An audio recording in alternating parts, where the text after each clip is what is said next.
Senyors consellers, fa un any que ho repetesc. Vostès ho van prometre tot a tothom. I això no anirà bé. Proposta per les Illes Alpí estima les Illes Balears per damunt totes les coses. Per nosaltres, sempre les Balears primer.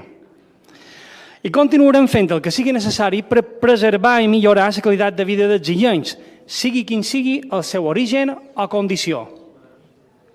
Això ho demostren les dotzenes de mocions i preguntes en positiu que hem presentat en aquesta casa, així com el centenar de mocions que també han presentat durant anys els nostres companys arreu dels ajuntaments de les illes.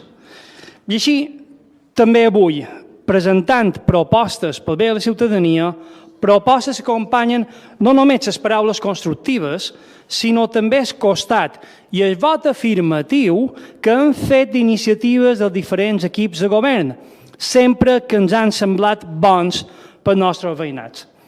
La qualitat de vida, el benestar i les garanties socials són irrenunciables.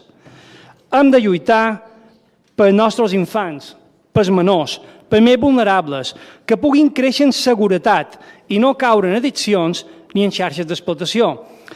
I xerram de tots els menors, senyors de vots, en aquest cas només hi ha la senyora Pérez. Si no volen protegir els menors, ho han de saber allà a la porta. I xerram, perdoneu, hem de fomentar també els hàbits saludables i esportius en el jovent, emprendre accions contra la drogodependència i iniciatives en matèria prelaboral per a joves en risc d'exclusió social.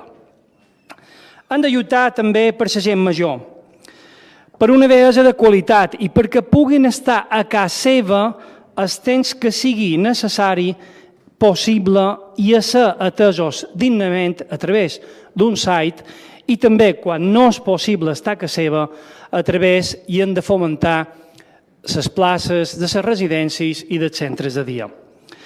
Han de lluitar per la igualtat, per la justícia i que les víctimes d'agressions sexuals o violències masclistes no quedin desemparades perquè hi hagi mitjans necessaris per a l'educació en la igualtat i el respecte i en la prevenció de les violències i l'atenció a totes les víctimes d'aquests col·lectius.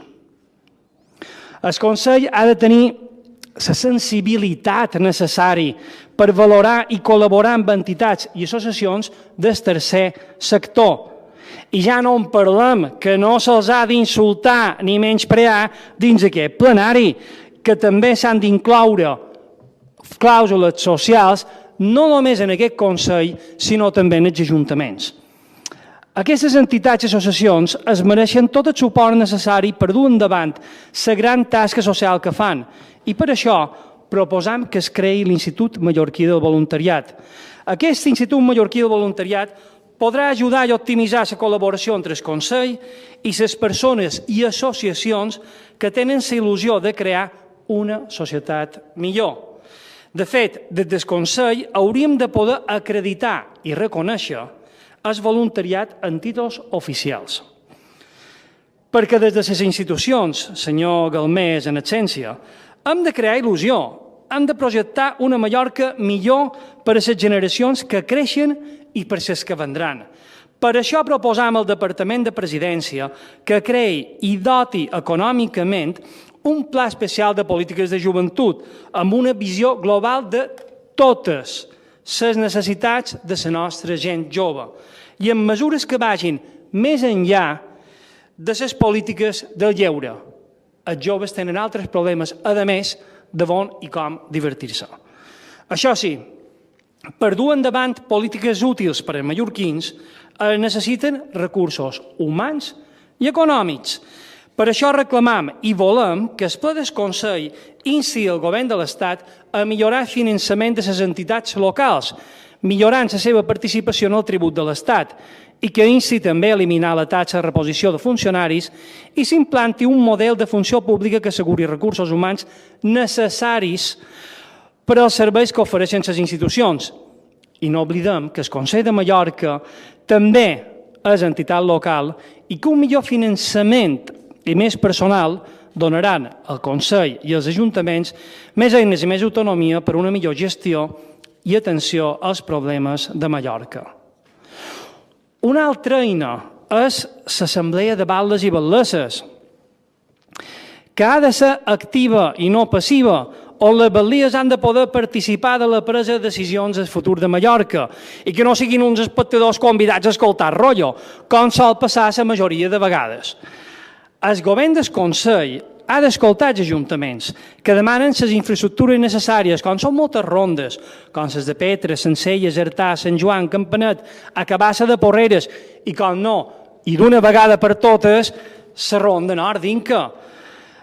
Carreteres, en falten un caramull, com la de Llubí Santa Margalida, la de Palmanyola s'Esglaeta, la del Gai de Llumajor, que clamen al cel. Sabem que s'hi fa feina, però és que en tots aquests anys ja haurien d'estar fetes.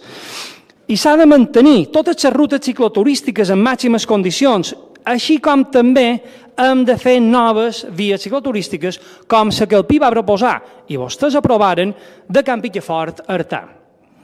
Per no parlar d'un dels principals problemes dels municipis, l'aparcament. Els aparcaments diocesius han de ser per tot l'any i han de ser una realitat ja. També hem d'estar de vora els ajuntaments en els problemes que van sortint diàriament, com pugui ser el problema de l'aigua. I si a vegades no tenim solucions estipulades o no tenim partida en els pressuposts, s'han de poder trobar solucions amb la sincera voluntat de ser l'Ajuntament dels ajuntaments i ajudar els més petits, especialment els més petits, amb problemes com pugui ser banyar el bufar amb els problemes que està tenint aquests mesos en l'aigua. Perquè parlant d'aigua és el bé més preuat que demanden els mallorquins i hem de ser part de la solució. El Consell ha de poder planificar, juntament amb el govern balear, les inversions estratègiques de l'aigua, com podria ser una xarxa insular d'aigua. I també han de fer costat als ajuntaments en la reparació de les fuites d'aigua en les xarxes municipals. Volem una xarxa general i tenir bé les xarxes locals. Perquè el problema ambiental, a més, va més enllà de l'aigua. És imprescindible que des del Departament de Medi Ambient se reconegui la crisi climàtica, se declari la seva emergència i es faci molta feina en les escoles, en educació ambiental, en la gestió de residus, en la ruta de pedra en sec, amb més carregadors per vehicles elèctrics. Tot això són propostes nostres, perquè ens hi jugam molt, és que ens hi jugam ca nostra. Perquè a Mallorca només en tenim una, n'hem de tenir cura com del bé més preciós. El medi ambient i el patrimoni són sagrats. Hem de tenir un pla estratègic per jaciments arqueològics, un pla d'acció per restaurar torres de vigilància, un catàleg actualitzat de molins, amb actuacions incloses, especialment ara que tenim l'oportunitat de presentar un gran projecte europeu per restaurar 50 molins de cop que també siguin aerogeneradors, proposta nostra que també ens aprovaren. I a més, tenim un patrimoni dinàmic i un patrimoni viu, que és la cultura en totes les seves manifestacions. La cultura popular, la literatura culta, la indústria cultural, tot això al voltant de la nostra llengua pròpia, el català, pilar fonamental, tresor preciós de totes aquestes manifestacions culturals i de creació. Per això s'ha d'impulsar el coneixement de la llengua entre joves i nouvinguts. S'ha de fer costat a associacions culturals de tota casta. S'ha de fomentar la indústria cultural, especialment la de joves creadors, entre moltes altres línies de feina. I per anar acabant, en aquest any, la societat illenca ha mostrat una gran preocupació per la saturació turística, la sobrepoblació i els problemes que ocasionen a residents i a visitants. Hem de treballar per un turisme basat en la qualitat, la sostenibilitat i la circularitat i hem de ser coherents per fer tot el que sigui necessari perquè aquestes tres premisses vagin endavant. Ara bé, si ho hem promès tot a tothom, en qualque moment no quedarem bé, perquè hauran de regular, de fomentar i potser de limitar, cosa que va en contra de la llibertat que han estat predicant els darrers anys. No ens hem de fer por de no créixer més en sòl urbà en zones turístiques per usos turístics. No ens hem de fer por d'obrir bosses de places turístiques amb mecanismes de reducció. No ens hem de fer por que els establiments en places turístiques legals les conservin i les legalitzin en si qualque aspecte urbanístic no estava bé. No ens ha de fer por comprar establiments obsolets en l'ecotaxa per convertir-los en habitatge i eliminar les seves taxes, les seves places. I, sobretot, hem de lluitar contra l'oferta turística il·legal. Hem d'obligar les comercialitzadores a només oferir places legals i hem de poder col·laborar entre totes les institucions. Del turisme que volem, del turisme de qualitat, sostenible i circular, sempre n'hem de fer promoció. No ens podem aturar. Només hem d'aclarir què i com ho volem promocionar. Senyors consellers, ja cap, hi ha molta feina per fer, se fermin fort les sabates i comptin en nosaltres per fer propostes positives i per fer costat a aquelles iniciatives que siguin pel bé de Mallorca. Moltes gràcies.